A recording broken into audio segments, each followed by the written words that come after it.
mayaman, middle class o mahirap. Ito ay bawat pamilya, hindi bawat kabahayan. Binigyang diin ni Mayor Isko na magiging patas at maayos ang distribusyon. Patuloy ang pamamahagi ng libu-libong Noche Buena package sa iba't ibang barangay bilang bahagi ng advokasiyang walang maiiwan at magugutom sa pagdiriwang ng Pasko sa lungsod ng Maynila.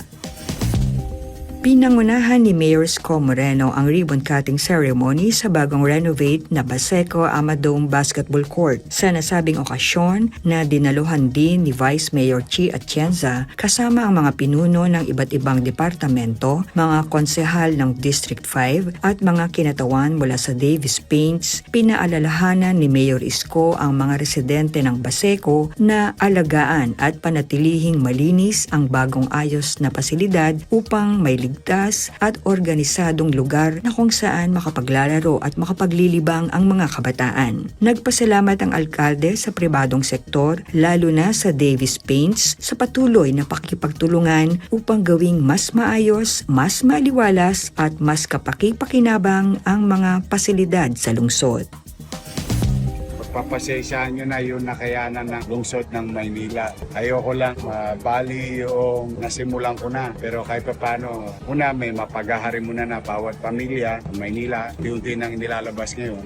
Pero may extra yung aking mga lolo't lolo. Para sa inyo to. Tuloy-tuloy ang pamamahagi ng Christmas gift para sa mga lolo't lola sa lungsod ng Maynila. Laman ng pamaskong handog para sa kanila ay isang insulated tumbler na pwede sa mainit at malamig na inumin, sugar-free premium cookies at medicine kit na maaring paglagyan ng pang-maintenance na gamot. Sa Maynila, lahat ng senior citizens, mayaman, middle class o mahirap, basta residente ng lungsod, makatatanggap ng Christmas gift mula sa city government.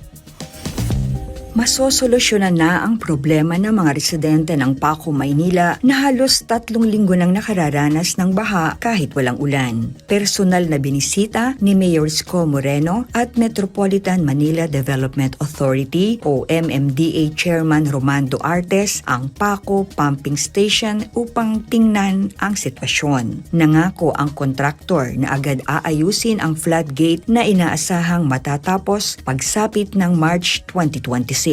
Pinamamadali naman ni Mayor Isko ang pagsasaayos dahil siya ay naaawa na sa mga residente na nagkakasakit na dahil matagal na silang binabaha. Sinabi pa ng alkalde na mahalagang malaman ng mga tao ang tiyak na panahon kung kailan ito matatapos.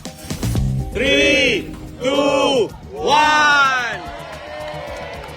Ilang araw bago magsimula ang simbang gabi, nagliwanag ang Plaza Negra sa harap ng Malati Church matapos pangunahan ni Mayor Isko Moreno ang pagpapailaw sa humigit kumulang 3,500 piraso ng Capiz Light na ikinabit ng City Electrician's Office. Lubos ang pasasalamat ni Mayor Isko Moreno sa Federation of Korean Associations in Manila sa pangunguna nina Chairman Artemio D., Vice President Macy Lee, Director Bobby Ona at Chief of Officer Kim Won Byum para sa kanilang donasyon at pagiging katuwang ng pamahalang lungsod upang maging maayos, ligtas at maaliwalas ang Maynila. 14,000 piraso ng Vaxigrip Tetraflu vaccine ang donasyon ng District Phil sa pamahalaang lungsod ng Maynila. Inatasan ni Mayor Isko Moreno si Dr. Padilla, officer in charge ng Manila Health Department, na agad ipamahagi ang flu vaccines sa mga health center sa lungsod para malaman ng mga may sakit, matatanda at higit sa lahat ng mga empleyado ng syudad na laging nasa mga kalsada. Pinasalamatan ng alkalde ang pribadong sektor, lalo na sina Dr. George Yu, Dr. Joan Carbonell at Kagawad Jason Yu sa suporta sa pamahalang lungsod sa pagbibigay ng dagdag na serbisyong medikal sa mga Manileño.